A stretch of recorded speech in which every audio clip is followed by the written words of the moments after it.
ವಿಧವಾ ವೇತನ ಪೆನ್ಷನ್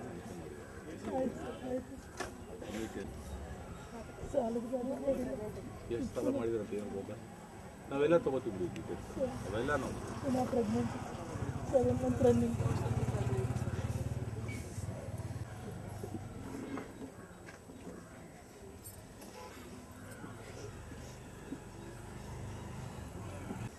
ಯಾಕೆ ಸೂಸೈಡ್ ಮಾಡ್ಕೋಬಾರ್ದು. ಏನು ಬಾರಿ ಮಾಡುವಂಗೆ ವಕೀಲರು ಬೇರೆ ಅವರು. ಅದೇ ಸರ್, ಅದಕ್ಕೆ ನಾನು ಪೂರ್ತಿ ಟೀಮೇ ಕರ್ಕೊಂಡ್ಬರ್ತೀನಿ. ಸರಿ ಸರ್. ಈಗ ವಿಧವಾ ವೇತನ ಈಗಾಗಲೇ ಸ್ಯಾಂಕ್ಷನ್ ಮಾಡೋಕ್ಕೆ ಮಾಡ್ಯಾರ. ಎ ಸಿ ಅವರು ಎಲ್ಲ ADVC ಎಲ್ಲ EDಗೆ ನಮ್ಮ ADC ಕೂಡ ಬರೋದಾಗಿ ಬಂತಾರೆ. ನಾವೆಲ್ಲ ಇಡೀ ಜಿಲ್ಲಾಡಳಿತ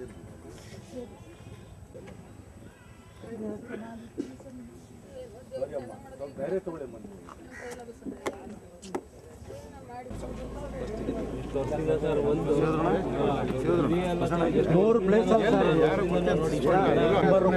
ಸಮಸ್ಯೆ ಆದಾಗ ಅಲ್ಲಿವರೆಗೂ ಆಮೇಲೆ ಯಾವುದಕ್ಕೂ ಗಮನಕ್ಕೆ ತಗೊಂಡು ಮಂಜೂರಿ ಆಗಿದೆ.